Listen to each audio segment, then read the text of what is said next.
Pale Press, I'm going to read. And my book is called Once There Was Colour, and it's poems about the crisis in Sudan, really. And I'm married to a Sudanese academic. We've been married for nearly 50 years now. But he and his wider family all had to escape from the crisis, which is ongoing. And this is my third pamphlet. The first one was also about Sudan, and the second one was about refugees, and a fantastic collaboration with an artist.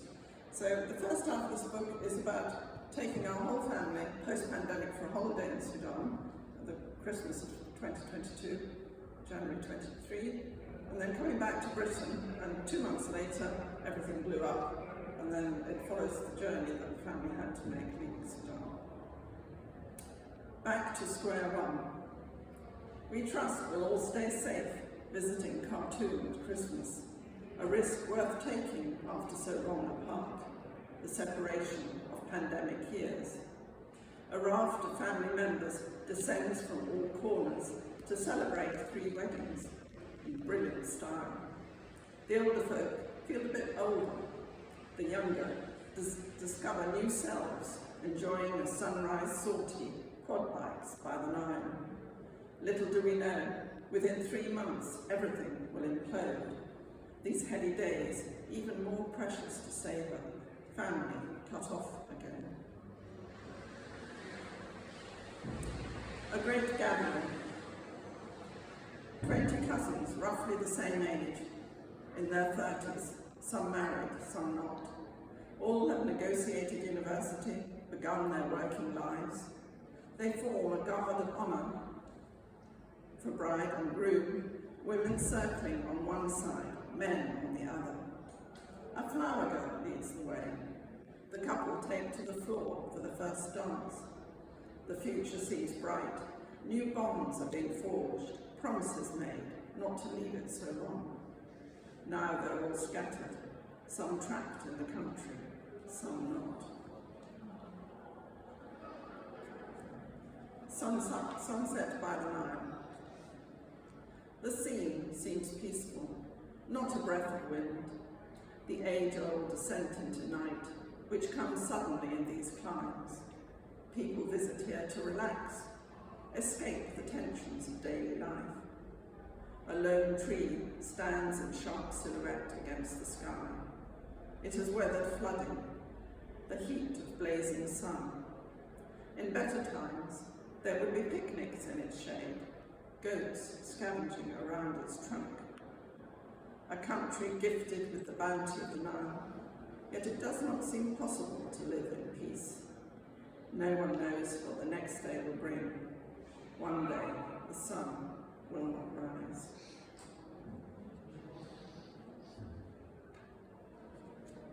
The week when everything changed. I thought there might be peace, but once again it was not to be. Chaos inhabits the streets. This time, soldier fighting soldier, civilians, collateral damage. No one knows when it will end. Communication tenuous, distance seems farther when I can't hear or see you. I believed you would be safe, despite the difficulties you faced. Hope was on the table. Now it's all too clear. Your land has been commandeered by ambition, self-serving greed. I thought I'd see you soon, but Khartoum Airport is closed. A new reality. A fighter jet slashes the sky, flying low over the city. Gunfire, rat-tat-tats, crack-cracks in almost deserted streets. Buildings hollowed out, blackened by missiles. Once there was colour. Tea cellars, stalls of fruit. Blood-splattered hospital floors, blown-out windows. Ramadan without family and friends. Prayers on everyone's lips. The only company, incessant worry, furrowed brows, wringing hands. It could be a party game, except it's real. What would you throw into a backpack at 5 minutes' notice to move to a safer place? A mobile phone, passport, change of clothes, not much more. Only later will you think about what else you might need, what you left behind, to the mercy of those who might ransack or occupy your house. There's no going back. You left in a couple of cars a large family of young and old, hoping not to be challenged by armed men. The load must have lifted slightly as you all got away. So that was the case, just a hole. All you had was what was in your backpack. So all your back documents, back passports, everything you might need for the future, just left behind. So my family managed to get out of their house, which was near the airport and the presidential palace, the most difficult area to be in for the fighting, and moved to another brother's house further out, where they thought they'd be safe. More questions than answers. The streets are quieter, a lull, the fighting less. Will it hold? Can you venture home to check what's left? What would you find? Vandalised rooms, looted cupboards, armed men in the house. You try a short walk to a neighbouring street, hear shots, beat a retreat. So the fighting came to where they were now staying, and they decided they would have to leave. The journey out of Sudan. You've now decided to leave. Not an easy choice, I know. 30 hours to get to Wadi Halfa, involving a long-distance coach. The driver negotiating the route, checkpoints, other barriers you'll meet. The border has its own delays before an expensive ride to reach Aswan. No tourist trip to Abu Simbel, its temples to lighten the mood.